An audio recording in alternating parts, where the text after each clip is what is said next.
Hail and well met, everyone. Welcome back to the Menagerie. As you can no doubt tell from what is sitting right next to me here, I am today going to be reviewing Tasha's Cauldron of Everything, which has just come out today on November 17th, 2020. I want to preface this saying I have really not gone through this at all. I kind of flipped through a couple pages when I first bought it today. But other than the few things I've looked at, I really have no idea what is contained within Tasha's Cauldron. So, without further ado, let's get started. So, start off just by looking at the cover here. The cover's actually, I kind of like it. It shows us the wizard Tasha herself, who has at least one spell that I can think of named after her, which is, of course, the famous Tasha's Hideous Laughter, which is a wonderful spell. Now, getting into the contents of the book.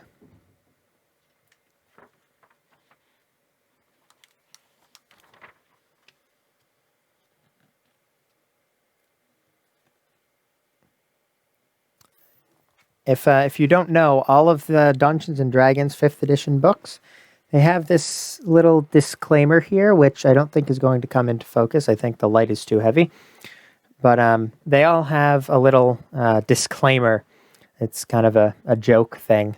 So the disclaimer for Tasha's Cauldron reads, Disclaimer. Contained herein are the observations of the Archmage Tasha, later known as the Witch Queen and then Igwiliv. She is one of the greatest wizards in the history of the multiverse. We fear there is an incantation hidden within these notes, and have therefore bound this tome with powerful wards. If you are reading this, the first ward has already been broken. If you dare read any further, we cannot guarantee the safety of your soul, or that you won't open a portal to another plane of existence. If a portal does appear, pray that nothing worse than Tasha's mother, Baba Yaga, appears. And if the mother of hags arrives, be sure to offer only praises of her daughter. Or offer muffins. She loves muffins. There's a little bit of lore, I guess, about Baba Yaga, the mother of hags, is that she loves muffins. I didn't know that. I'm guessing you didn't know that either. So, looking at the table of contents here, it looks like it is arranged somewhat similarly to how Xanathar's Guide to Everything is arranged, which is interesting because they both have everything in the title, which I think is maybe the point.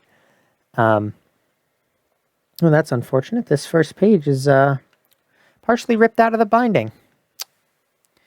That's fine, though. So, going through, we've got character options, group patrons, which I believe is mostly just a carryover from Eberron Rising from the Last War. Chapter 3, Magical Miscellany. That should be interesting to go through. Looks like there's some new spells, some new magic items. Chapter 4, Dungeon Master's Tools. Just like in Xanathar's Guide to Everything, they have a whole bunch of new rules.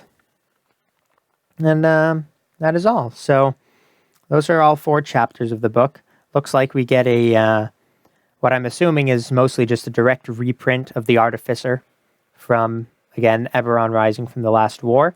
Although we do have, and I did know about this in advance, we do have a new subclass for the Artificer, which is the Armorer. Looks like we also get some new subclasses for every other class that there is. Looks like the Wizard actually gets a reprint of Blade Singing from Sword Coast Adventurer's Guide, which is the one major book I do not own. But I'm excited to get into this. So, we have kind of an intro here, it looks like, about using this book. Gives a little bit about each chapter here. And then similar to a lot of the other supplemental books. We've got a note from Tasha here, or I think it's from Tasha. Yes, it is from Tasha. So we have, I'll read this straight to you. What you'll find within. Chapter 1 brims with new features and subclasses for the classes in the player's handbook, and it presents the Artificer class, a master of magical invention. The chapter also offers feats for groups that can use them. Chapter 2 contains patrons who can become one of the driving forces behind your group's adventures. Chapter 3 sparkles with new magical options, including spells, magical spell books. That's new. I'm excited to read about that. Artifacts. Can never get enough artifacts. And magic-infused tattoos available for both player characters and monsters to use. Before I go any further, I love the idea of magic-infused tattoos. Magic-infused tattoos is such a cool concept to me. Because you think of maybe someone like a barbarian covered in like all these tribal tattoos, and I just love the idea of, the barbarian wielding his great axe, and just as he's coming down, one of his tattoos on his arm flares up in bright, shining blue light, giving him extra strength to chop through the dragon's scales or something like that. So, anyway, I love the idea of magical tattoos. I've never used them because there have been no rules for them until now. Now I will certainly be using them. And Chapter 4 holds various rules that a DM may incorporate into a campaign, including rules on sidekicks who level up with the player characters and on supernatural environments. That's something I'm very excited for. I've done a number of campaigns that, while in the technical sense, they're not really Planescape campaigns. They've kind of, I guess, morphed into Planescape campaigns where players are kind of jumping from plane to plane, and I love using the different planes of existence as settings in and of themselves, especially the Feywild and the Shadowfell I use quite a bit. Continuing on, the chapter ends with a collection of puzzles ready to be deployed in any adventure that the DM would like to spice up with some puzzling. I love that because I'm, frankly, the one part of DMing that I am just absolutely horrible at is coming up with puzzles. I never use puzzles, not because I don't like them. I love running puzzles, but I never use them because I can't come up with them. I have tried writing numerous puzzles for numerous campaigns, and, well, I just can't do it. I'm horrible at it. I also like that they add in that everything in this book is optional. These aren't hard and fast rules. I don't remember if there was something, actually, let me check if there was something similar to that in Xanathar's guide, which I have right here. Was there something in there that was similar to that? No. While the beginning part, the introduction of Xanathar's guide, it also has a using this book section.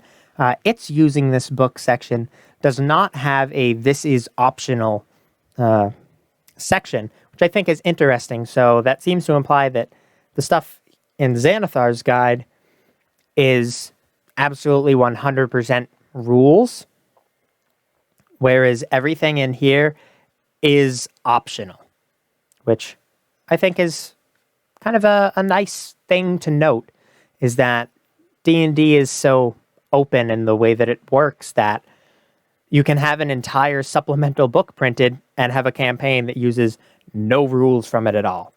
Starting with character options, Chapter 1. So it looks like we get some things for customizing your origin. So let me just read you the intro section to this. At first level, you choose various aspects of your character, including ability scores, race, class, and background. Together, these elements help paint a picture of your character's origin and give you the ability to create many different types of characters.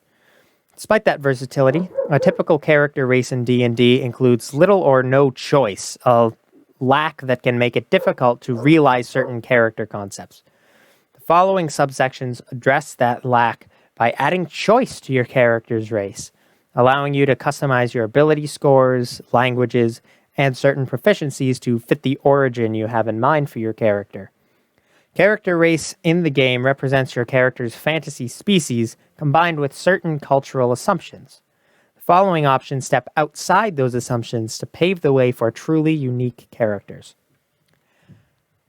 I like this. I really think this is something that D&D has been lacking. And I would say does lack, but evidently it would seem will lack no more. Because something that I like to do, something I've talked about in previous videos, is I really like to change the culture of different races. So typically, you have elves are these kind of aloof forest-dwelling humanoids, and dwarves are these hardy folk that live deep in the mountains and mine out ore and coal. And then the humans are just sort of a catch-all, and then halflings, gnomes, and such. But I like to sort of subvert those expectations. Unfortunately, the way that races are written, it sometimes doesn't work all that well. So, for example, one of the worlds I run, Shangui, the dwarves aren't really miners and stonemasons very much. They're kind of desert nomads, sort of like the modern-day Bedouin culture of the Middle East. And I do use the standard rules for dwarves in that world just for ease of use and for simplicity's sake. But I certainly wish that there were more clear instructions or rules on how to change how a race works if you want to. And so I'm liking where this is going so far. So it looks like it gives you suggestions for how to change your ability score increases that you get from your race. So it says here, I'll read you the example that they give. For example, if the ability score increase trait of your race or subrace increases your constitution by 2, your wisdom by 1, you could instead increase your intelligence by 2 and your charisma by 1. So it looks like it's basically giving you the flexibility to swap out your standard kind of +1 and +2 ability scores for essentially anything else, so long as it fits your backstory, which I really like. So, for example, drow gain a +1 to charisma.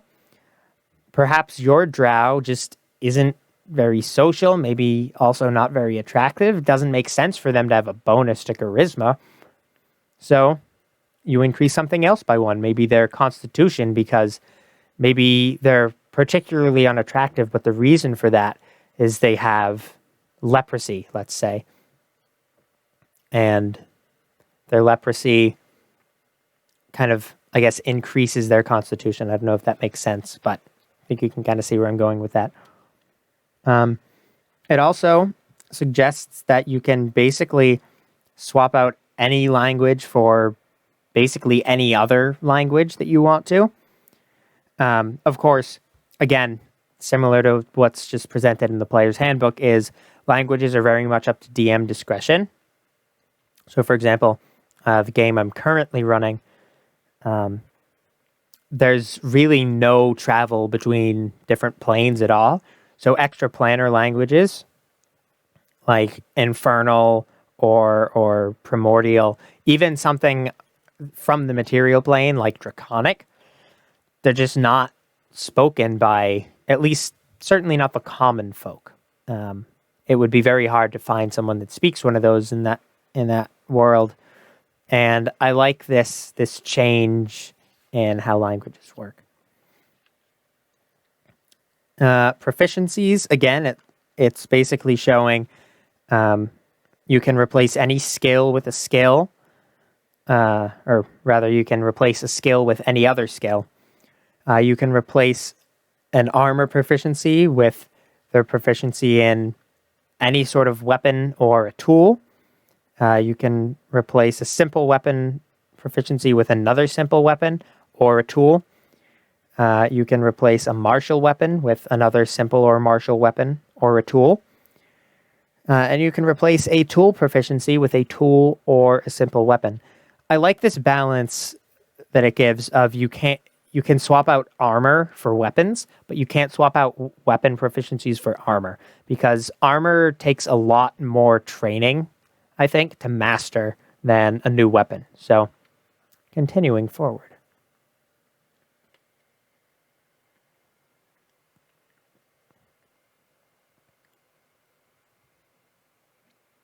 Okay.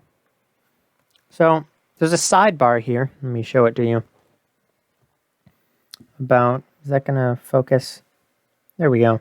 Custom lineage. So, gives you the creature type is humanoid, which I think is, just fairly standard. I think it's very rare that you'll ever play a character or see a character being played that does not have the humanoid creature type.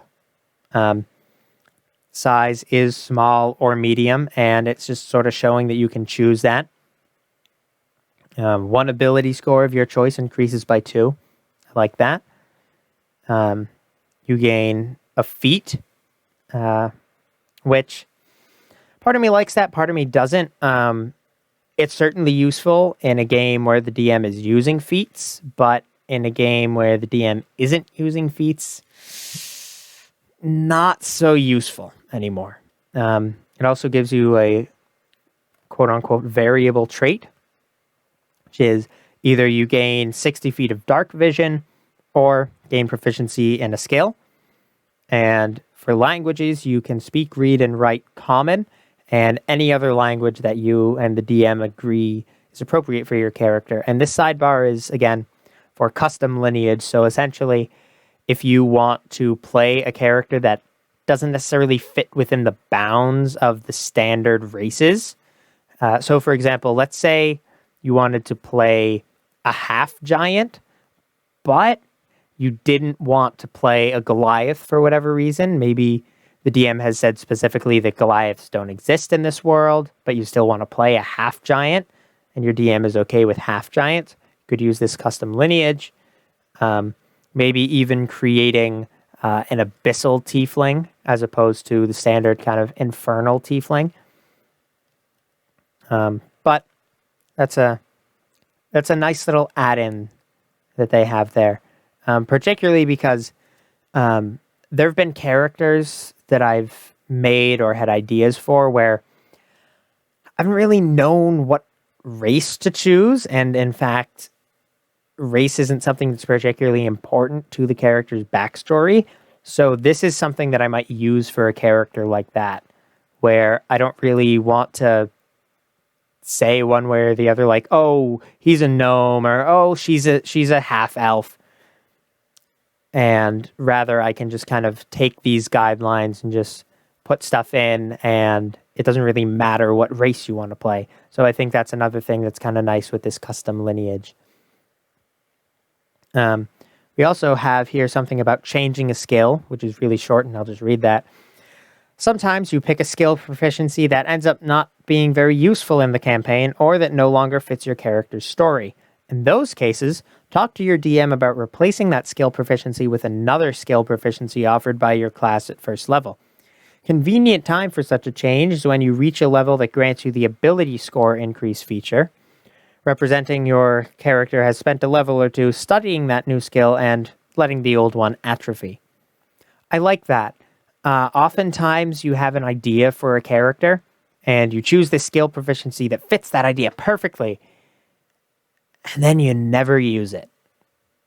And I think that's something that kind of overly punishes characters, or rather players, that have an interesting idea for a character, but maybe that thing that makes them interesting isn't particularly useful in-game. It also gives rules for changing your subclass, which is something that I really like, because, again, you can have a character that's going through a character arc, then something happens story-wise, that character arc no longer makes sense. And it gives examples for training time. So some subclasses you might need to train or do a particular task. So it gives the example of a sorcerer who wants to adopt a draconic bloodline could be required to receive blood, a blessing, or both from an ancient dragon, which I think is interesting. Sort of like a magical blood transfusion, I suppose. And then it also gives an interesting idea for sudden change. Sometimes a character undergoes a dramatic transformation in their beliefs and abilities. When a character experiences a profound self-realization or faces an entity or a place of overwhelming power, beauty, or terror, the DM might allow an immediate subclass change.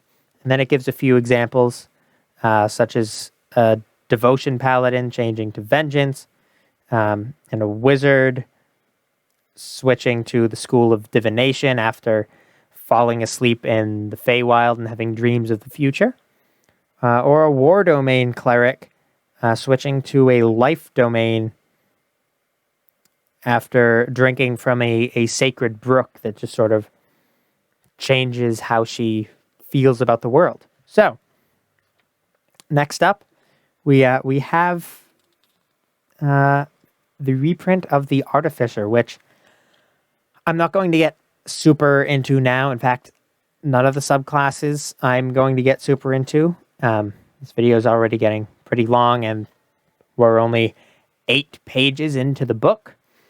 The Artificer is essentially the same as it is in Eberron. However, we do get, let's see. Looks like they add a few of the spells from the new spells in this book. We get, again, the Armorer subclass, which is brand new to this book, which, just looking through it, so proficiency with Smith's tools, new spells, which includes Pass Wall. That's a very good spell. 17th level you get it, though. Gives you a essentially magical suit of armor that you can use as a spellcasting focus, which I really like for an artificer. An artificer using their magical armor that they themselves built as their spellcasting focus. Particularly kind of going along with, so an alchemist artificer uses their alchemist tools to cast their spells, or an artillerist uses a magic wand they made to cast their spells. I really like that vibe with the armorer or really the artificer as a whole, as sort of what it is you make becomes what you make things out of, I suppose, if that makes sense. Here's some neat art. I really like this art of an artillerist artificer here with this kind of dragon cannon, this eldritch cannon with a dragon head. I think it's pretty cool.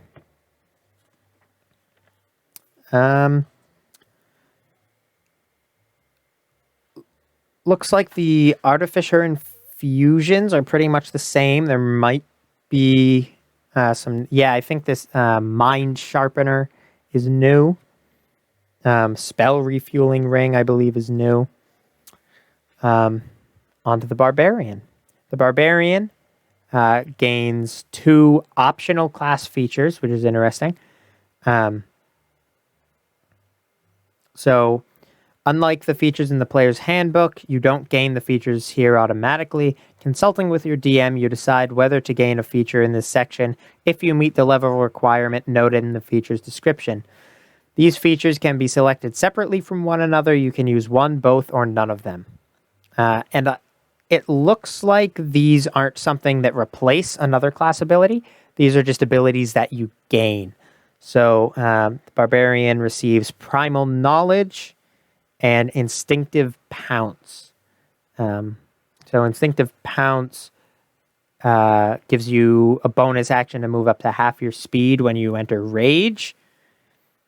And also, Primal Knowledge, you gain proficiency and an additional skill from the Barbarian skill list. So, maybe not super helpful, but could be useful in some situations. As for new subclasses, they gain the Path of the Beast, which is seemingly sort of similar to the Path of the Totem Warrior that's just in the player's handbook, one of the base subclasses. But it seems like it's more kind of almost based on lycanthropy. And it's more about like gaining actual physical aspects of a beast, whereas with the Totem Warrior, yeah, you gain minor physical aspects. Like, I think it gives the example of if you choose Eagle, your eyes might turn as yellow as an eagle's. But with this, it's more specifically, yeah, no, you have actual bestial abilities. They also gain the Path of Wild Magic, which allows them to roll on the Wild Magic table of the Wild Magic Sorcerer in the player's handbook, which I really like. I like the addition of more Wild Magic, particularly with the Barbarian. I think it fits very well. Actually, one sec. Never mind. It uses a different Wild Magic table that is given here. And that illustration we have as well. Kind of get a look at that. It's kind of nice. That is a Barbarian of Wild Magic, a wood elf. Now on to the Bard. The Bard, it looks like, has an optional class feature of adding new spells to their spell list, which I really like as sort of a supplement to the Magical Secrets ability that they get. However, this is a first level Bard feature. This is something that I would almost kind of make as a standard rule. Maybe not in every game, but in a lot of games, I would just kind of make this a standard rule. Although, certainly I would give a Bard player the option to not take the expanded spell list, although, frankly, I don't know why you wouldn't. It also gives Magical Inspiration as a second level Bard feature. Let's see. If a creature has a Bardic Inspiration die from you and casts a spell that restores hit points or deals damage, the creature can roll that die and choose a target affected by the spell. Add the number rolled as a bonus to the hit points regained or the damage dealt. The Bardic Inspiration die is then lost. Okay. I really like that. I really, really like that, actually. I like that idea of you can now use the Bardic Inspiration to boost someone's healing or boost someone's damage. I like that. It's cool. Also, I just want to say, I will say one thing I don't love about 5th edition is that they don't give artists credit where the art is. They just kind of list everybody in the beginning of the book. You sort of have to work out. So I don't know what artist did this. If anybody knows, leave a comment down below. But look at that art. Look at that. That is some of the best art I've seen in 5th edition. Dragonborn playing a lute, who's animating a statue to dance with a barmaid. That's great. Love that. That is fantastic. I can't get enough of this art.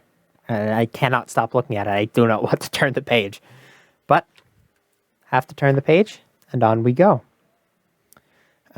Looks like we gain the College of Creation,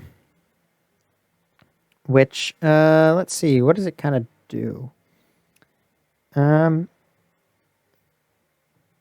Let's see. They use something known as the Song of Creation. I can't really get a good read on what exactly it does. It seems that it sort of creates things, I guess, hence the College of Creation. Also, there is an additional optional bard feature, a fourth level feature called Bardic Versatility. And it allows you, whenever you reach a level that grants the ability score improvement feature, you can do one of the following, representing a change in focus as you use your skills in magic.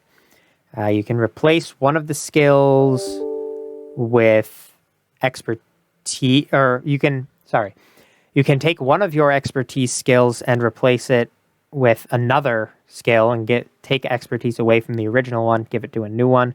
Or you can replace a cantrip. Now that's something that might be limited in its scope. A lot of DMs, myself included, interpret the written word that says you can swap out a spell when you gain a level in this class. A lot of DMs allow that to encompass cantrips. As I said, myself included, so that wouldn't be super helpful in all games, but in a game where your DM is kind of a stickler of cantrips and spells are spells, that could certainly prove very useful.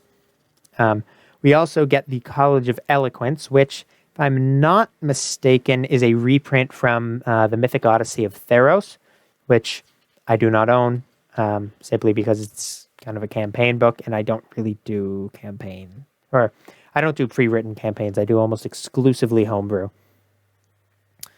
Moving to the Cleric now. I'll go over the two domains first. We get the Order domain, which I really like. I like the Order domain. This was printed in Unearthed Arcana, and it seems fairly similar to what we had in Unearthed Arcana. We also get the Peace domain, which I believe is new.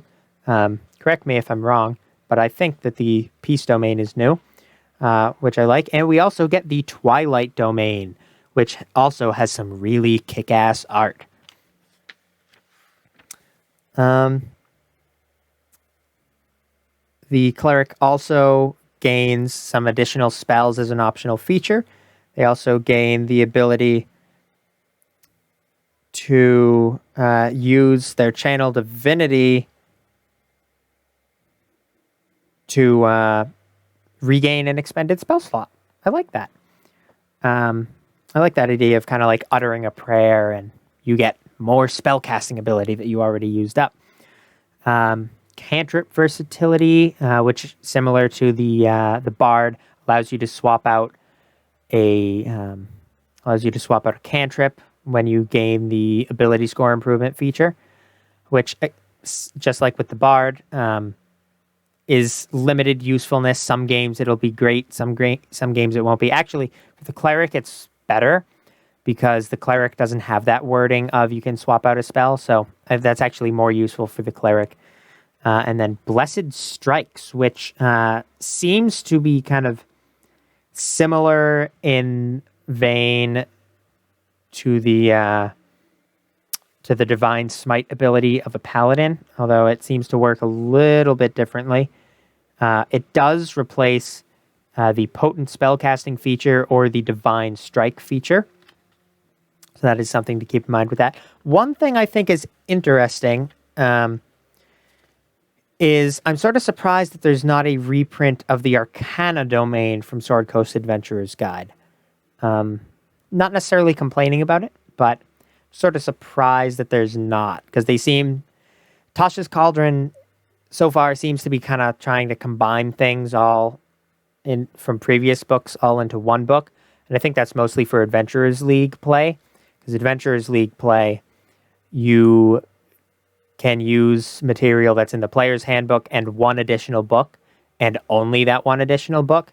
So they try to consolidate everything into as few books as possible, so you can select which book you want to use more easily. Also, just want to show off that art for the Twilight Domain Cleric.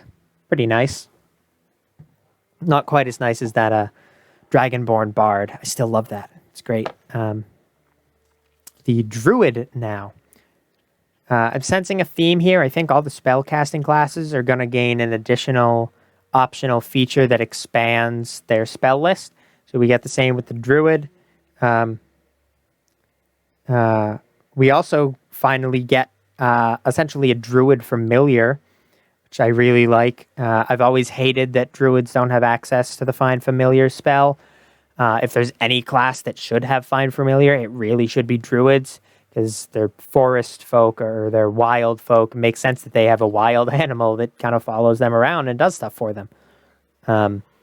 We also see that same cantrip versatility. So I'm going to take a guess that every single spellcasting class is going to have an optional expanded spell list, as well as cantrip versatility, which I like. I like that very much.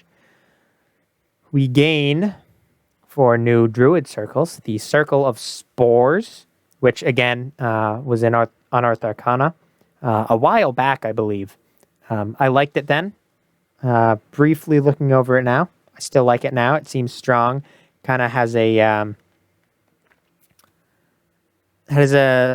obviously a fungi and death and decay vibe, which I think is kind of cool. Could also work very well for an Underdark-based Druid, because there's a lot of fungi and mushrooms growing in the Underdark. We also gain the Circle of Stars, which seems to be based on having a star map, and you can gain you turn into a starry form instead of a beast when you use Wild Shape. It's all seems to be kind of constellation-based, which this was again an Unearthed Arcana. I don't really like it. I like the idea of it. I like the idea of kind of like a constellation-based character, but I don't think it should go with the Druid. But then again, I don't know what class it should go with. So again, Circle of Stars seems to be kind of based around the constellations and such. Gives you different options for your starry form. It's kind of cool. Not a huge fan, though. Then we get the Circle of Wildfire, which I really like, because you look at the Druid spell list and you see spells like Flaming Sword and Flaming Sphere, and a lot of people question why those spells are on there. And it's simply because Wildfire is a natural process, and it makes sense that there would be some Druids that dedicate themselves to wildfires. Wildfires, yes, they're massively destructive and oftentimes are caused by humans, but they are also things that happen naturally and are part of the growth cycle of forest. There's a lot of plants such as fireweed, hence its name fireweed, that cannot grow without wildfire happening. So I really like the Circle of Wildfire. Its abilities, I'm not as sure about. I do like this Summon Wildfire spirit. You basically summon a spirit that is made of flame. I really like that. It gives you stats for it. Of course, unsurprisingly, it is immune to fire damage. I would be kind of surprised if it wasn't. But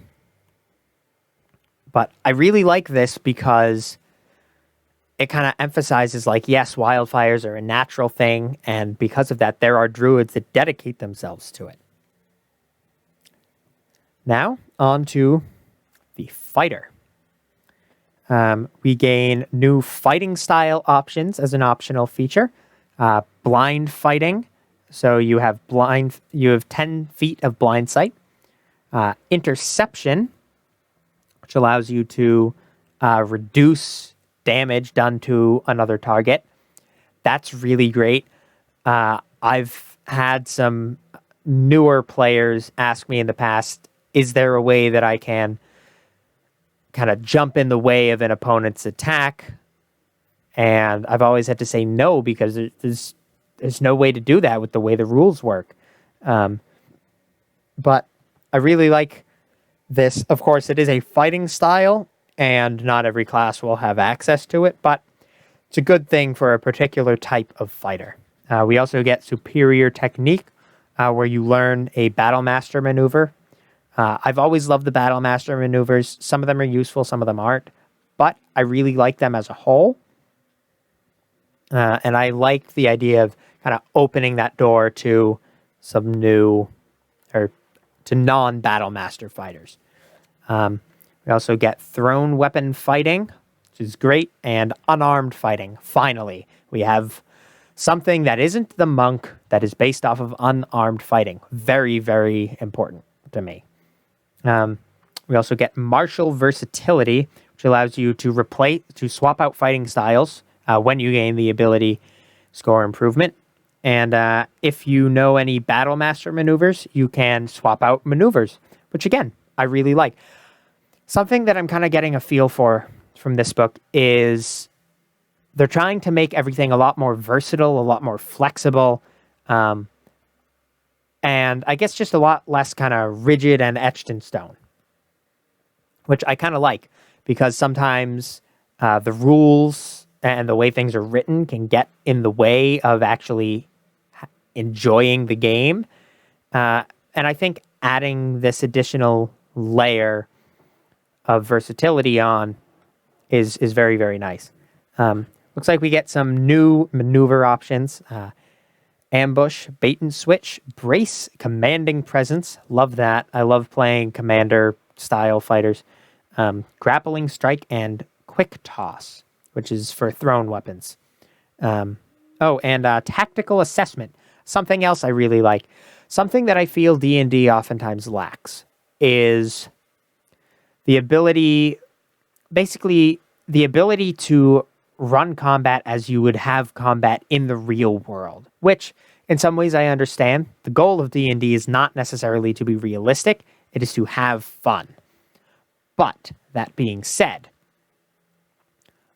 there's a lot to be said for people playing, that commander type character, that field marshal, that general, who they're a great fighter, but their main training isn't to, be in close combat with an orc or some horrible monster. It's more to kind of look at the battlefield and say, all right, you are going to be here and you here and you here, or to be able to inspire your troops, or in this case, the rest of the party, to be able to fight more strongly. As for new martial archetypes, we gain the Psi Warrior, so we're seeing some signs of psionics being added in, which I am very happy about. I love psionics, and it's certainly something that's lacking in the base game for 5th edition. We also gained the Rune Knight, which I really like. I like finally seeing Rune Magic. I've made a number of rune-based classes homebrew before, and none of them have worked particularly well. So I like seeing some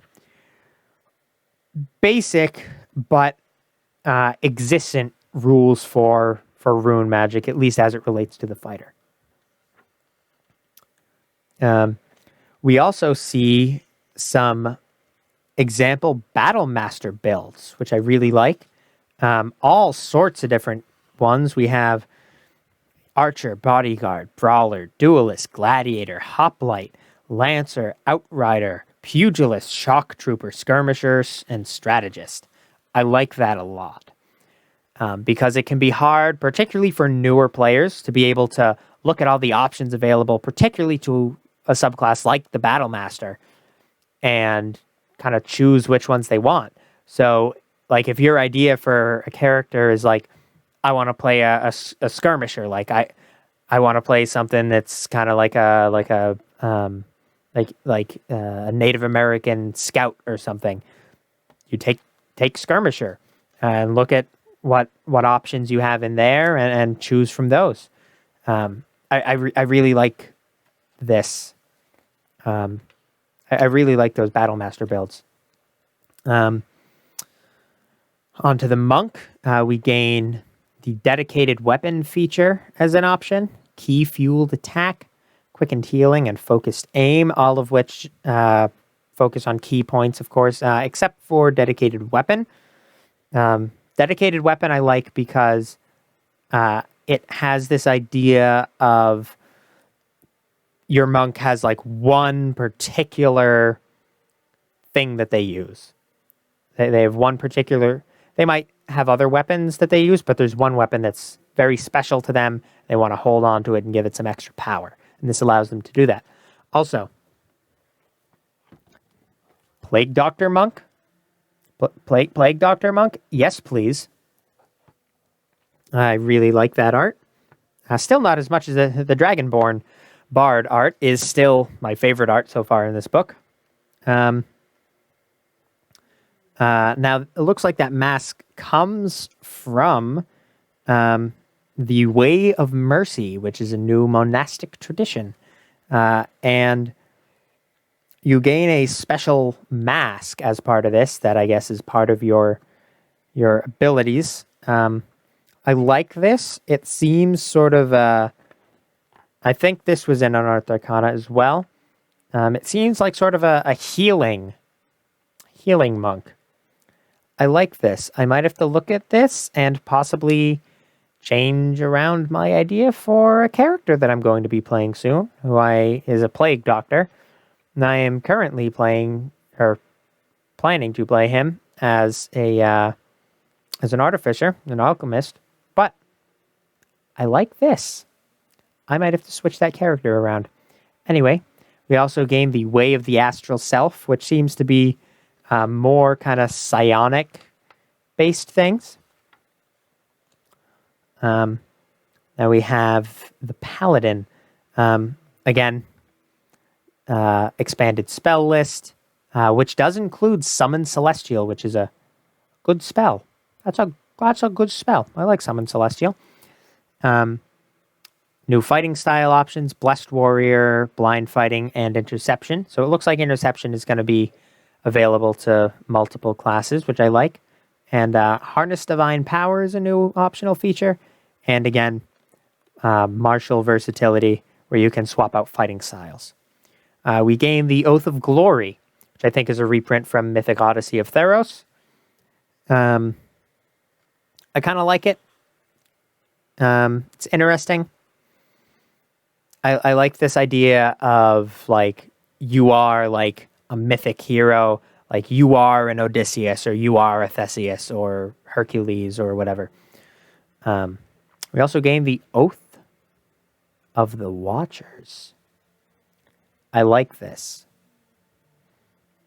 I like this idea of, quote-unquote, the Watchers being these kind of unknown, mystical, magical, divine, semi-divine beings that sort of watch the material plane and guard against extraplanar threats.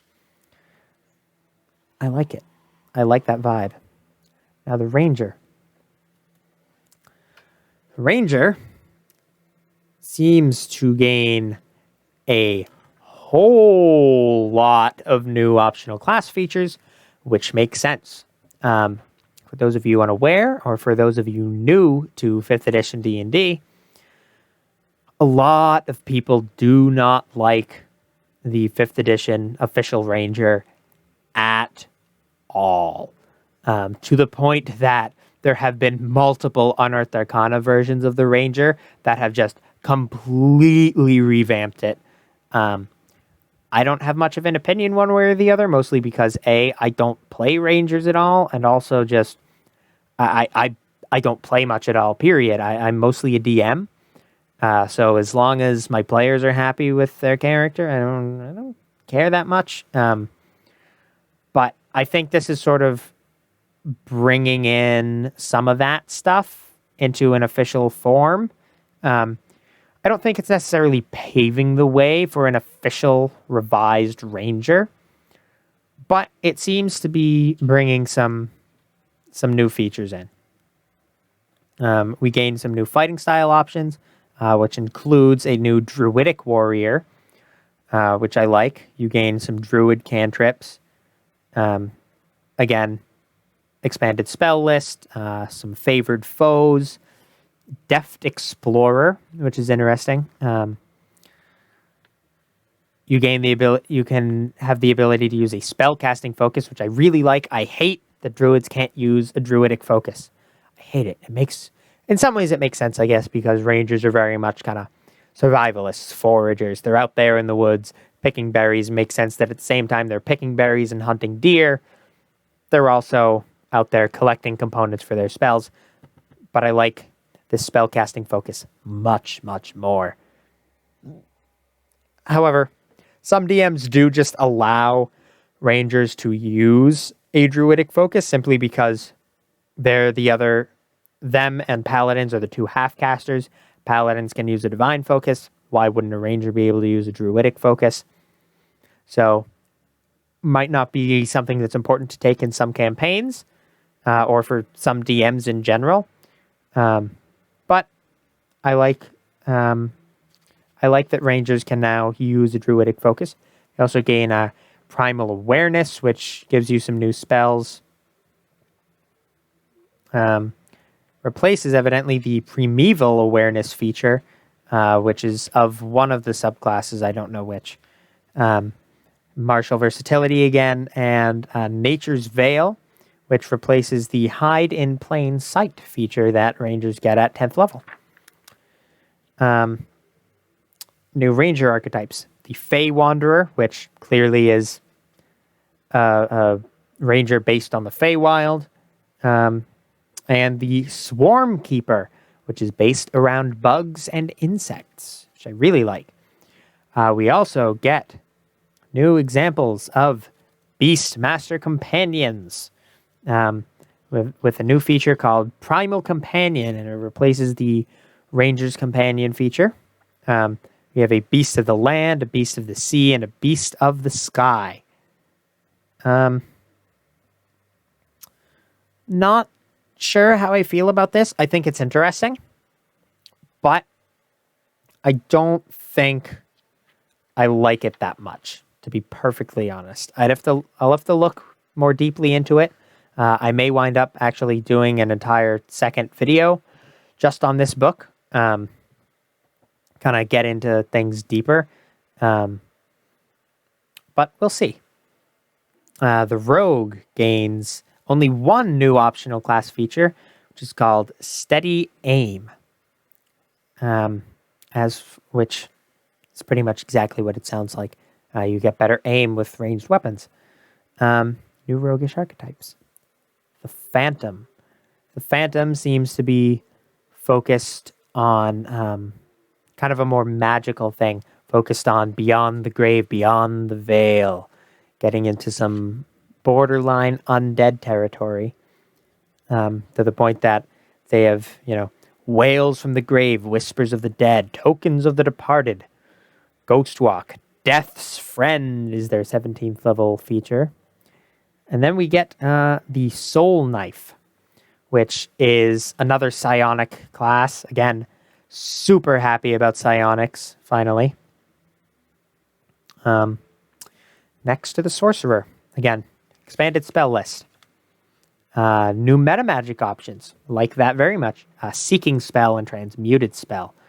Transmuted Spell allows you to swap out damage types. Similar to, you may remember the Lore Master Wizard from Unearthed Arcana that was deemed by pretty much everybody to be completely overpowered and totally ridiculous.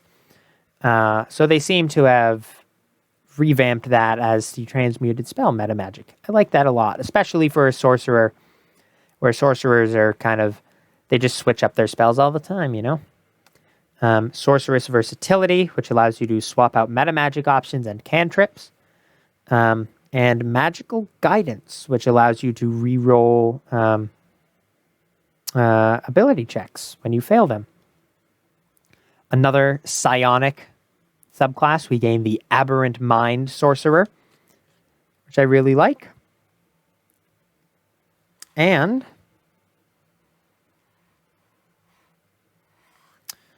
the Clockwork Soul, which seems to kind of get their power from Mechanus and Primus. Moving on to the Warlock, my personal favorite class. I love Warlocks. Can't get enough of Warlocks. Absolutely love them. So much stuff you can do with a Warlock. Once again, expanded spell list. I like it. New Pact Boon option, which is the Pact of the Talisman, which was in Unearthed Arcana. And also, we get Eldritch Versatility, which allows you to swap out cantrips. Here's something that might be a bit controversial. It allows you to swap out a Pact Boon feature. It allows you to swap options. So, for example, you could go from being a chain lock to a blade lock. Kind of like it, kind of don't. Depends on how you feel about it. If you're 12th level or higher, you can also replace a Mystic Arcanum spell with another Warlock spell of the same level. So, that I like. I like a lot of this added flexibility stuff. New Eldritch Invocation options. Bond of the Talisman. Won't go through all of these. So there's a bunch of new Eldritch Invocation options. A number of them are specifically written for this new Pact of the Talisman. Kind of like this. New Otherworldly Patrons, the Fathomless. This was, I believe, previously known as the Watcher in the Deep, or the Watcher of the Deep. I have a character that I played for a while named Brunor, who used the Unearthed Arcana version of this. If I ever wind up playing him again, I will likely switch him over to the new Fathomless. This is basically your patron is some sort of ancient elemental water creature, so possibly a Leviathan, something like that. Maybe your patron is even a coven of sea hags, something like that. I like it. It's all kind of water-based and depth-based. We also have the Genie, which I certainly agree, yes, should be there, but I don't like it. I didn't like it in its Unearthed Arcana phase. I just think it's really hard to properly implement it, and unfortunately, I just don't like the way it works. The Wizard. We gain, again, expanded spell list, although it's not really like Wizards need more spells at all. I think they have the longest spell list of any class.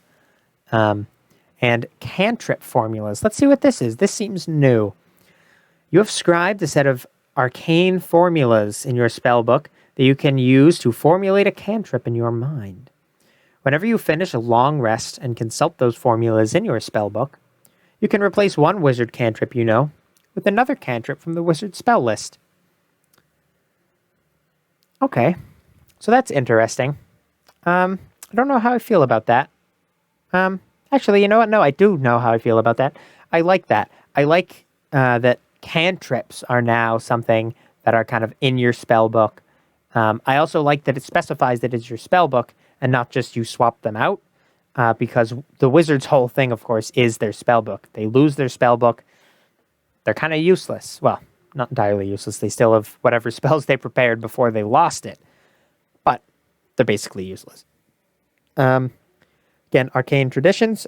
We get a reprint of Blade Singing from Sword Coast Adventurer's Guide, which I really like. I love Blade Singing. Really cool idea. Not much to talk about there. You also gain the Order of Scribes.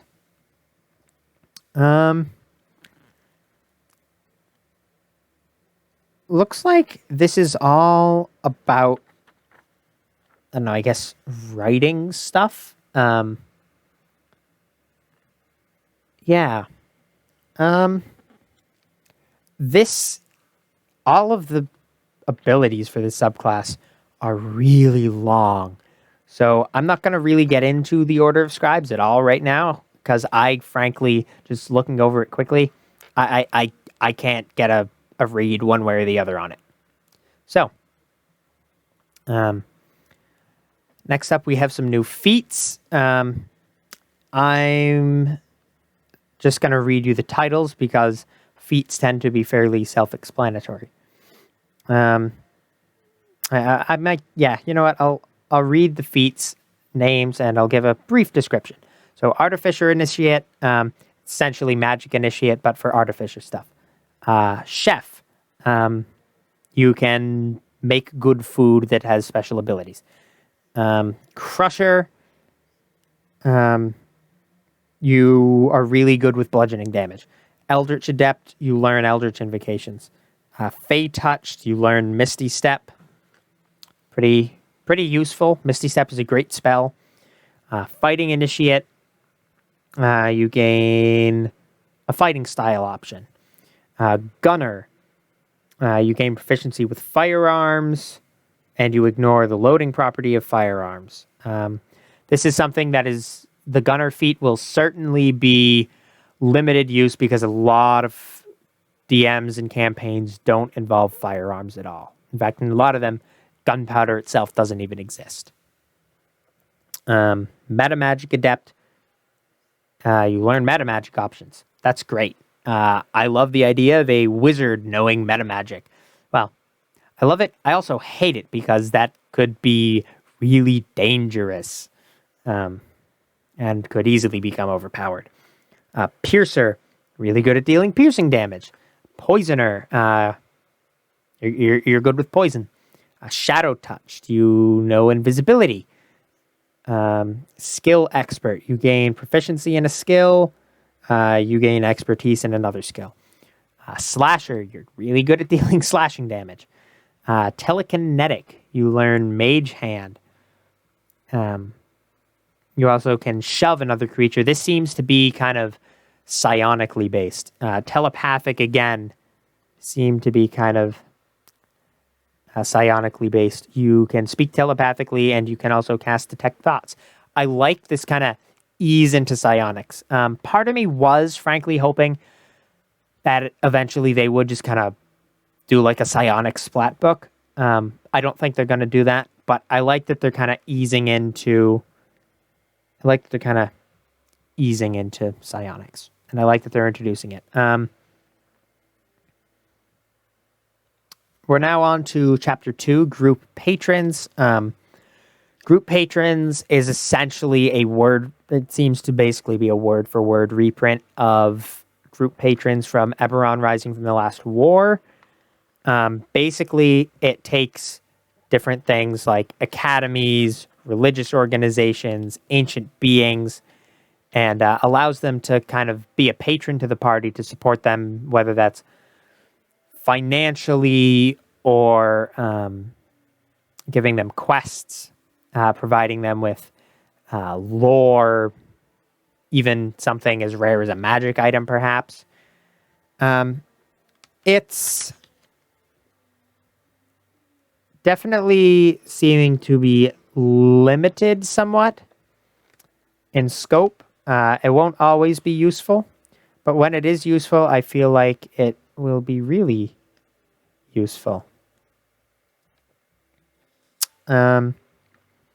Aristocrats, criminal syndicates, like that.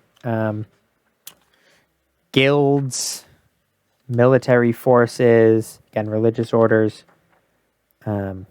Sovereigns, so that would be, king, sultan, queen, stuff like that. And then rules for being your own patron, which I don't know how that works. I like this. I really like the idea of a party kind of having this other group or this other entity that sort of looks out for them, helps them along their way, can provide them with lodging, meals, in exchange for, of course, some money or services. Magical Miscellany, Chapter 3. A bunch of new spells, including a bunch of new summon spells. I really like that. Looks like some spells, particularly Booming Blade, Green Flame Blade, Lightning Lure, and possibly Sword Burst, are reprinted from Sword Coast Adventurer's Guide.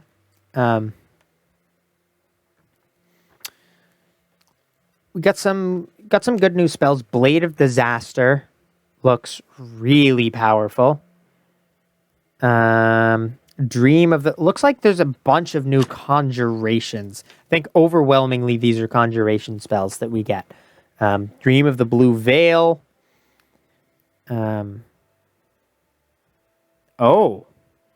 of the Blue Veil allows creatures to experience visions of other material worlds.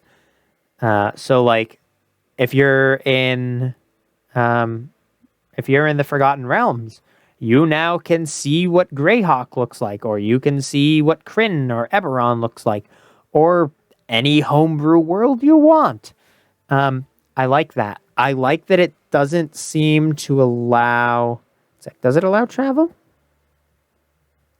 Okay. So it is important to note that this spell does require you to have a magic item that originates in that world. Oh.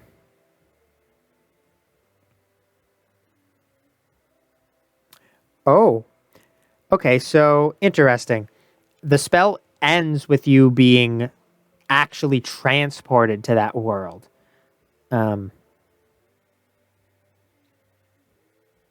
So that's interesting. It's weird. It could be useful in some situations. I don't see a situation in which this spell would be specifically useful. There's not really many situations where, like, you need to get to a new world or a different world.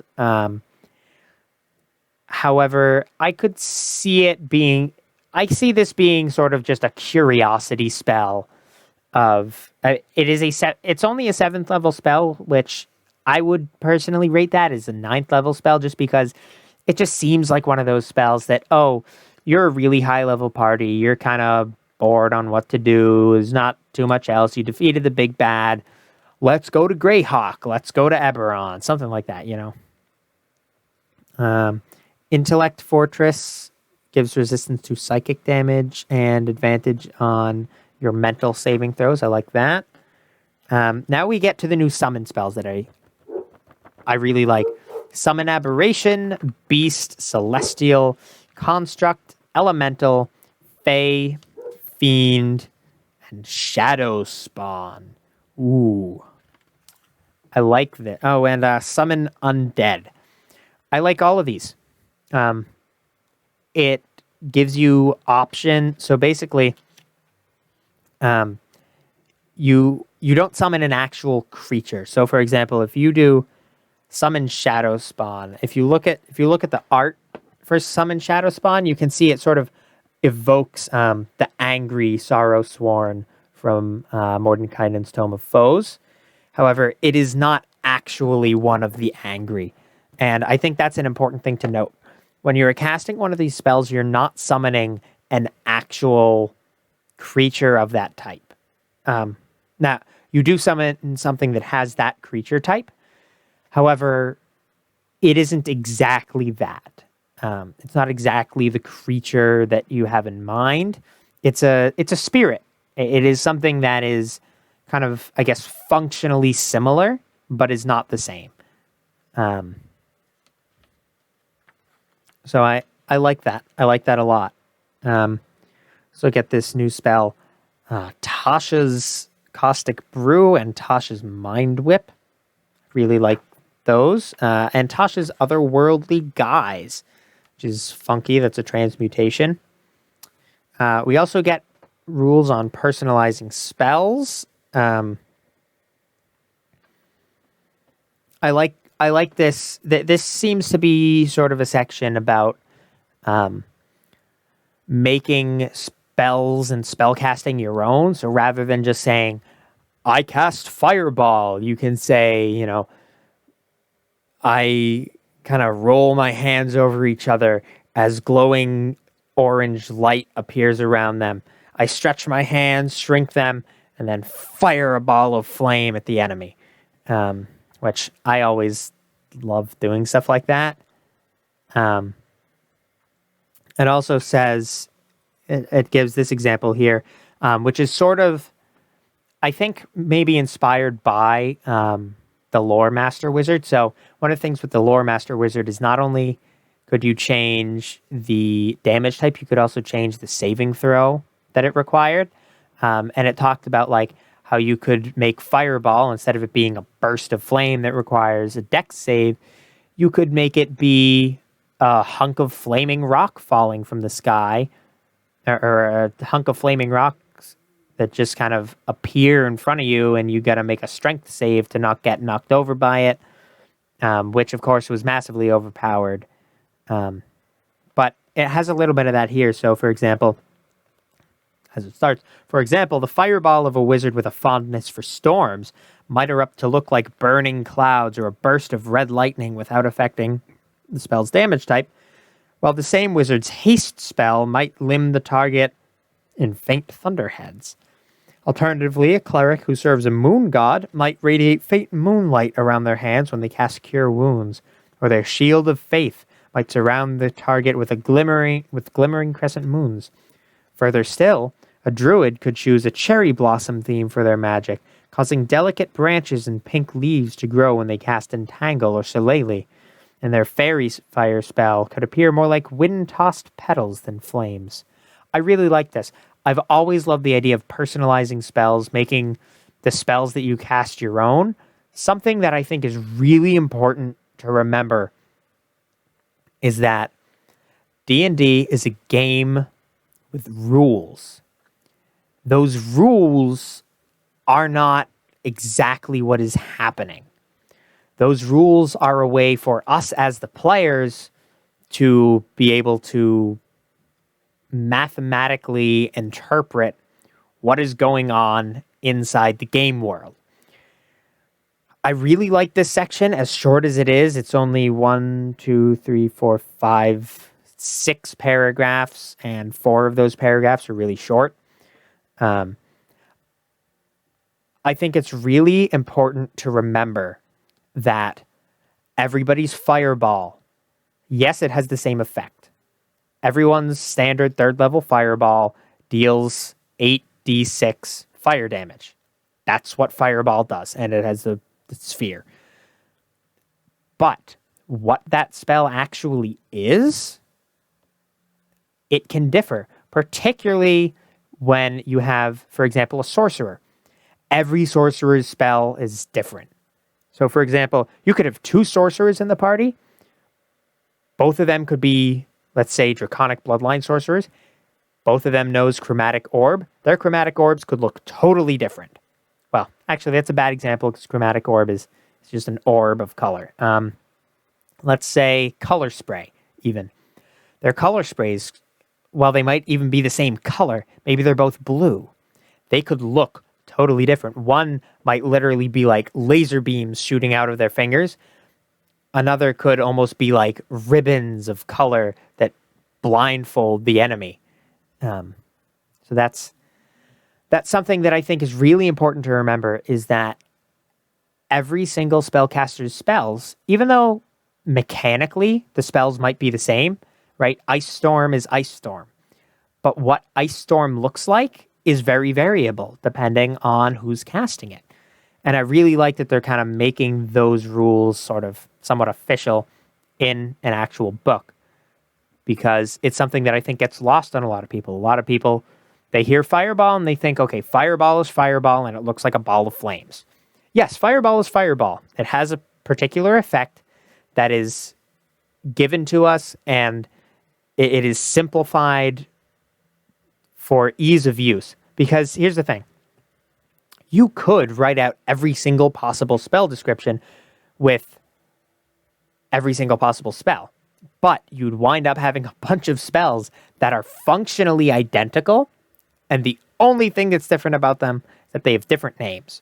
So it's a lot easier to just combine all of those identical spells into one under one name and just leave it up to the dungeon master or the players to say, you know what, yes, I know Lightning Bolt, but when I cast Lightning Bolt, it looks like this and not like, the standard bolt of lightning. It looks like something different. And I really like that. I like that they're adding that in. We get new magic items. Again, the timestamp, this video is already over an hour long, which is by far my longest video that I've done on this channel. But again, it's a book review. What do you expect? New magic items. Things I really want to look at are the tattoos.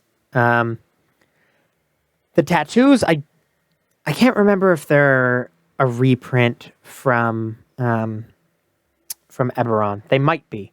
It's been a while since I went through Eberron. Looks like we've got some really interesting things. Let's see. Alchemical Compendium, Astromancy Archive, Atlas of Endless Horizons, Duplicitous Manuscript, Far Realm Shard. Again, kind of playing into that psionic theme with the Far Realm there. Heartweaver's Primer, Lyre of Building, Shadowfell Shard. And we get new artifacts. I love artifacts. Absolutely love them. We get Baba Yaga's Mortar and Pestle. For those of you who don't know, Baba Yaga in D&D lore is the mother of hags. However, Baba Yaga is an actual supernatural being. She comes from Russian myth, Russian folklore, I should say, where she is known as Baba Yaga, the bony-legged.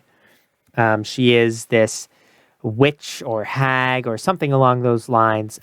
She lives in a cottage that walks on two giant chicken legs. Her home is surrounded by fences made of human bones with skulls for torches. And whereas most traditional English or American witches will fly around on broomsticks, old Baba Yaga flies around in a mortar and pestle, which, in case you don't know, that's if you've ever ground spices, or I think in a lot of countries, kind of the standard the standard symbol for an apothecary or a drugstore. It's kind of that bowl with a stick in it, and you use the stick to grind stuff that's in the bowl. That's a mortar and pestle. So Baba Yaga flies around in a giant one of those. So I'm guessing this artifact is based off of that from Russian folklore. We get the Crook of Rao, which I'm guessing is maybe in some way related to possibly Egyptian mythology, because the symbols of the Egyptian pharaoh are the crook and the flail here across the chest. And Rao seems to be very similar to the Egyptian god Ra, at least in name. We get the Demonicon of Igwilv, Igwilv being a pseudonym for Tasha herself. Luba's Taroka of Souls, the Mighty Servant of Luke O, and the Teeth of Dalvernar. All very interesting. Let's go and take a look. Ooh. Take a look, folks, at this art for Baba Yaga. Look at her. She is horrifying. See, that's the mortar. The thing she's holding is the pestle. That is what she steers it with. I love this art for Baba Yaga. She seems to be kind of... seems to be a night hag, it would appear they're depicting her as. Although as the mother of hags, I imagine she can probably appear as whatever type of hag she wishes. Baba Yaga's Mortar and Pestle. Yeah, it flies. And of course, it's an artifact, so it has a whole bunch of properties. It's really long. The Crook of Rao is not at all what I was thinking it was. It's like more like a shepherd's crook or like a bishop's crook, kind of. Interesting. Let's see the other artifacts. The Demonicon of Igwilv. Again, it's got magic spells in it. When you make an intelligence check about demons or a survival check related to the abyss, you can check the Demonomicon. I've been saying that wrong. It's the Demonomicon. I apologize. I like that. I think you could easily take this artifact and make it as a base for something like the Necronomicon from H.P. Lovecraft's Cthulhu Mythos. I think it would be very easy to just kind of switch some stuff around. Maybe if you wanted to really make it D&D-ified rather than Lovecraftian, take the abyssal stuff and just switch to the far realm. Easy as that. You have the Necronomicon. We have, I like this, a magic flail that is also a censer. A censer is thing that swings. It holds incense, burning incense. It releases the fumes into the air. Swing it. It's commonly used in ceremonies of the Catholic Church, I believe. I don't know. I'm not Catholic. But I believe I have seen images and videos of censers being used in Catholic ceremonies. So it's basically kind of a bowl on a chain that gets swung back and forth, and inside the bowl there's burning incense that releases the fumes of the incense. And they've turned that into a flail, of course, which I really like. Let's see. Where are the other? Let's see. Oh, here we are. Here's another artifact. Luba's Taroka of Souls. This seems to be based in Ravenloft, which I love. Or Barovia, if you would like to call it that. The Ravenloft setting. I love that setting. I have not run Curse of Strahd, but I do plan to eventually. Seems to essentially be similar to a regular Taroka deck that you see in Curse of Strahd. It's just got some extra properties to it. The Mighty Servant of Luke O is a 10-foot tall machine.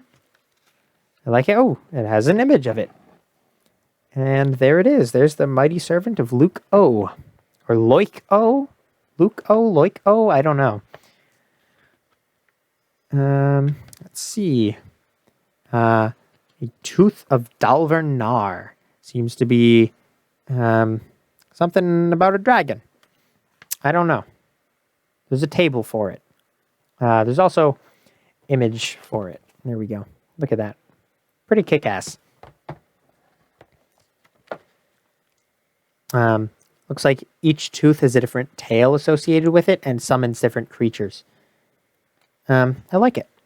I like it a lot. So again, I didn't really go through a lot of the... Oh, okay. So it has this idea of sewing the teeth. This, I believe, this could easily be something that's taken from the Mythic Odyssey of Theros, but I don't know for sure. And I only say that because sewing teeth, particularly dragon's teeth, is something that happens a few times in Greek mythology, which Mythic Odyssey of Theros is strongly based off of. There's a couple times where it happens. I specifically remember the hero Jason on his quest to retrieve the Golden Fleece is told to sew these teeth into the ground, from which spring up these heavily armed soldiers, however, who immediately attack him. However, he has been previously instructed by the gods that he can defeat them by taking a stone and throwing it at one of them, because this will confuse them and they won't know who did it, and they'll just all start attacking each other and kill each other. So I think this magic item is based off of that, which I really like. So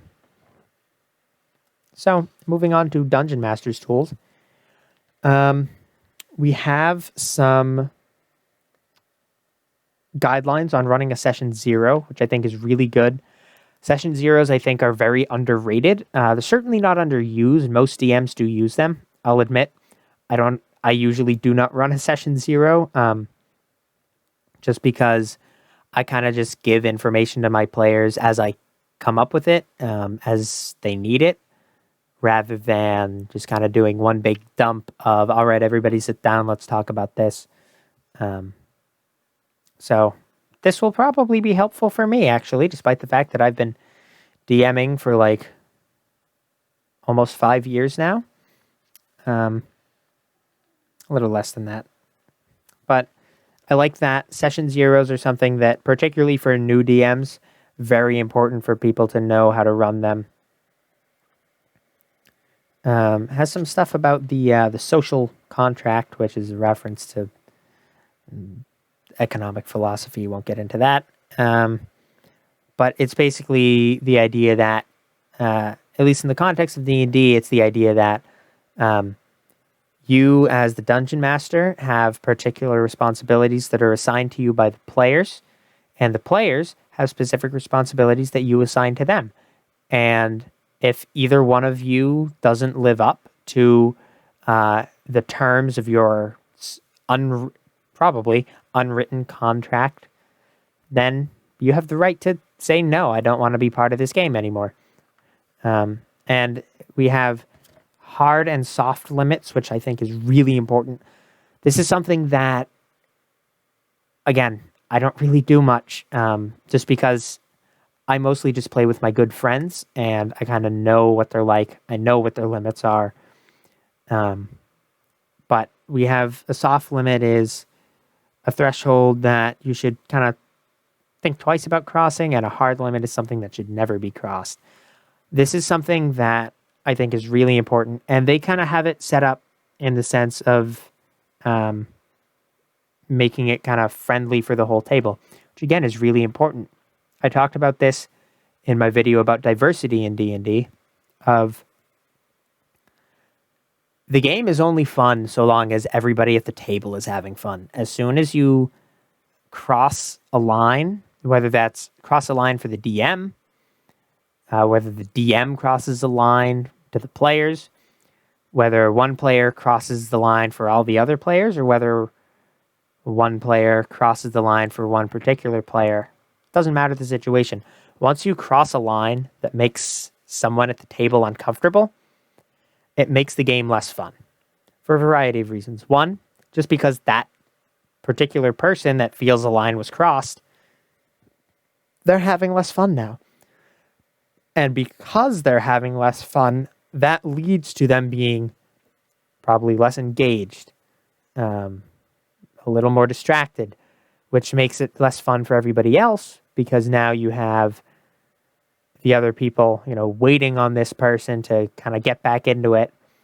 And one thing I want to add to this hard and soft limits thing, or two things. First off, unless you're playing with, people that you've known for years, people that you know really well, anytime you're playing with a new group, or even if there's just one new person in your group, lay out what you expect table behavior to be. Lay out things that are acceptable, things that are not acceptable, and those can be as wide-ranging as you like. That can be from simple etiquette as, I'd like to not have elbows on the table, or no phones at the gaming table, please. All the way up to, rules about language, whether that's cursing, whether that's even racial slurs, which I would hope you're not in a situation where you're comfortable using racial slurs in D&D. But I'm going to leave that topic there. I can talk about that in another video if you'd like me to. But you need to set those limits before a game starts. And if at any point you're playing D&D, or any game at all, and this doesn't even go just for games, this goes for any situation that you are in. If someone does something, says something that makes you uncomfortable, just say something. Say something about it. Don't sit there and just go with it. If you're doing something, anything at all, and someone that you're with, someone that's near you, says something that offends you, brings up something traumatic from your past, makes you feel uncomfortable in any way, you need to say something. The only exception I would give is if you're in a situation in which saying something would potentially be detrimental to you or those around you, like your well-being and safety. Yeah, you should probably not say anything in those situations. But again, in that situation, you should really reconsider your situation if you can. But we go on to another section here about game customization that's kind of talking about this sort of stuff but more in terms of actual gameplay rather than rules for the table. So everybody knows the classic 3 pillars of D&D: combat, exploration, role-playing. Some groups prefer combat to the other 2. Some people prefer role-playing to the other 2. Others prefer exploration.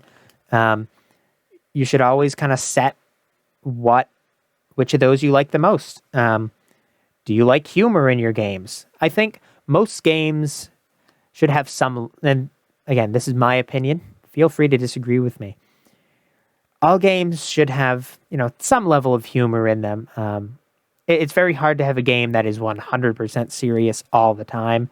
The game I'm running currently it's pretty serious, but everybody cracks a joke once in a while just to lighten the mood. What level of technology do you prefer? Now, this probably isn't referring to like no phones at the table. This is probably more referring to, do we like to play online rather than in person? Of course, right now during this COVID-19 pandemic, it's pretty much essential that you play online. But that aside, outside of these extreme circumstances that we are living in right now in November of 2020, like what level of technology? Do we like to have background music, background sound? There's the wonderful tabletopaudio.com, who I use all the time. I love that stuff. Shout out to him. I'll put a link to Tabletop Audio down in the description because I love his stuff, and definitely go check him out.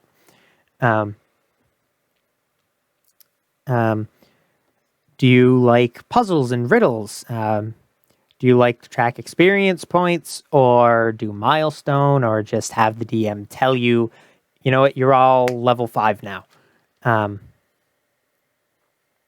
House rules, it talks about a bit. We also have rules for sidekicks, which I'm not going to get into. It's basically making kind of a low-level, simplified character, which I like. I like these sidekick rules. I personally probably wouldn't use them just because I like to just have the party and not another character. This section. Parlaying with monsters. So happy they added this in. So often in D&D, and I've talked about this in other videos, there tends to be this assumption in D&D that when the dungeon master says roll initiative or this is an encounter, that it's now a fight. You need to fight and kill the other thing, the other person, the other monster, whatever it is. That's not always the case. A lot of monsters can be reasoned with. You can talk them out of fighting you. You can come to a compromise, diplomacy. Others you could simply intimidate and they'd run away. Like kobolds, for example, are famously massive scaredy cats. There's so many situations where you could just come up to a group of kobolds about to attack you and just say, boo, and they'd run away because they're terrified. So it gives you different options for different creature types. So, for example, an aberration, you could offer them the brain or organs of a rare creature. You could accept some sort of graft onto your body. For an elemental, you could give them a gem or a pure sample of a favorite element. For constructs, you could oil their joints, which I think is definitely a reference to The Wizard of Oz, where the Tin Man is rusted in the forest, and they use the oil can on him to loosen him up. He then joins the party on their journey to the Emerald City, which, thinking about it, Oz would be a really good world for a D&D game. Don't you think? Or you could provide them with adamantine or mithril components. Monstrosities, you could clean them up or give them their favorite food. Oozes. I don't like the idea of parlaying with oozes. Their intelligence is too low, I think. Although it does say a gallon of any effervescent liquid. So effervescent, those of you who don't know, means kind of bubbly. You could describe basically any kind of carbonated drink as effervescent because it's got bubbles in it, which I could see would kind of maybe, it's not really parlaying with it, but it just kind of disables it. Now, finally, environmental hazards and supernatural regions. This is the part that I've been waiting for. I've been waiting for this so much. We have rules for Blessed Radiance in the upper planes. Big, long D100 list. Wonderful. Effects for the Far Realm. And here we have our first actual art, at least in 5th edition of the Far Realm. And we see these ships flying. Those are illithid nautiloids. Love that. I love that we're finally getting stuff from the Far Realm. We do get a reference to gibbering mouthers, which, for those of you who may not know, my first ever video on this channel was an in-depth look at the gibbering mouther, one of my top favorite 5th edition monsters. We have, again, Far Realm effects, big, long D100 table. Haunted environments, once again, all of these are going to be big, long D100 tables. Infested. And that can be, spiders, insects, anything of that sort. A mirror zone. I think this would work well for kind of an Alice in Wonderland sort of thing. I like that. Let's see. A mirror zone occurs where planar and magical energies converge and create a place of reflections. Creatures, objects, and energy reflect, refract, duplicate, or are transported elsewhere. Such locations arise from the intrusion of a theorized plane of mirrors upon the material plane, or where powerful magic governing transition, protection, or divination has unexpected results. Consider rolling on the mirror effects table when the following circumstances occur in the region. A creature shatters a mirror, creature uses any teleportation magic, an illusion appears, a creature appears, or a creature impersonates another creature. I like this. This is a new thing to me, and I really like the idea of it. Psychic resonance. Interesting. Kind of more on that psychic psionic trail. Again, like we had the Far Realm before. I really like that. Unraveling magic. I like that. Kind of going for like a spell plague vibe. Like what happened in the Forgotten Realms. Magical phenomena. Emotional echoes. Enchanted springs.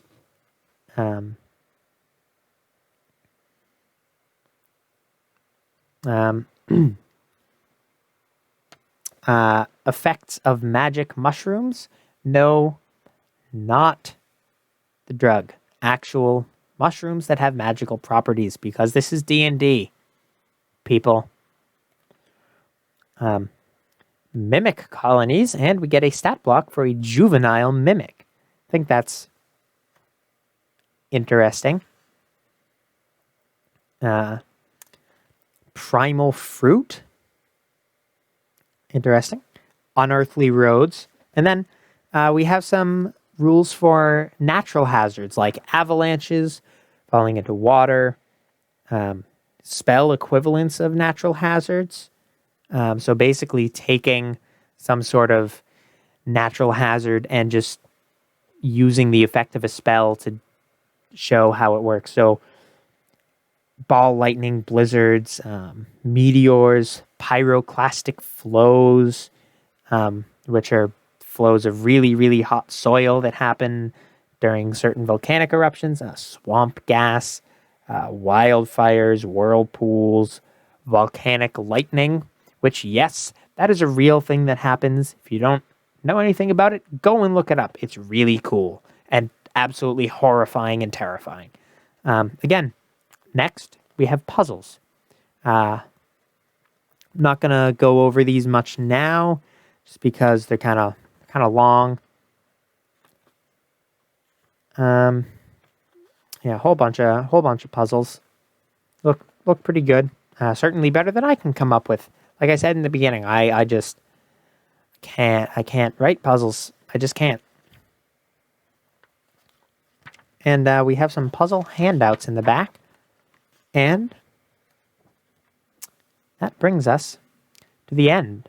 The brand new Dungeons & Dragons 5th edition book from Wizards of the Coast. Tasha's Cauldron of Everything. Final thoughts, I guess. I highly recommend you get this. If you are new to D&D, if you've been playing D&D for years, even decades, if you play 5th edition, get this book. Especially if you're a DM. If you're a player, certainly still helpful. Less helpful, it does have some nice new subclasses and some new rules for player characters. But certainly the stuff in the back for DMs, especially if you're a new DM or thinking about trying to DM for the first time, definitely recommend you get this. Obviously, get the Dungeon Master's Guide first, but also get this. I think there's a lot of stuff in here I really like. I like that they're finally adding in psionics. I like that they're giving a lot more flexibility to players. There's a few, particularly the subclasses, that they just don't do much for me. Like the Circle of Stars for the Druid. I love space. I love the stars. I love the sky. I don't think it works. Just my opinion. The Clockwork Soul Sorcerer, interesting concept. I don't love it, just because the whole idea of a sorcerer is like this kind of unpredictability, this sort of wildness of it just sort of happens. And the orderliness, the lawfulness of Primus and the plane of Mechanus doesn't really work for a sorcerer for me. But overall, I really like Tasha's Cauldron. I'm really looking into diving deeper into it. And go pick up a copy if you haven't already.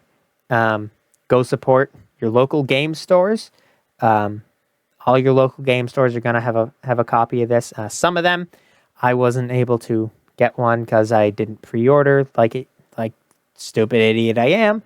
I did not pre-order, so I was not able to get the special edition cover. I have the regular cover here. But if you go and support your local game store and buy a copy of Tasha's Cauldron there, you can probably get that special edition cover. But